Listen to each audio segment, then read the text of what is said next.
Thank you for tuning into the Handyman Hotline. I am the trans handyman. Mercury Stardust. She's a beacon of hope in the darkest night. Mercury Stardust. She'll teach you how to make it all alright.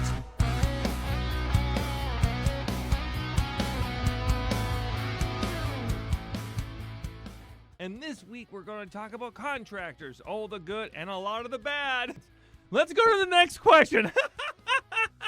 I want to remind you all that you guys mean the world to me and everyone here at Mercury Stardust Media, that you are worth the time it takes to learn a new skill. And until next time, I hope that your house is safe and sound. See you later. Bye-bye, everybody. Thank you so much for tuning in to this episode of the Handyman Hotline. Mercury Stardust is the Handyman, and this episode was produced by me, Basil.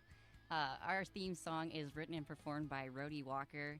You can find all of our back catalog of the Handyman Hotline on our Substack, where I'm also writing weekly update posts. So come check it out. We'll see you next time. That was great.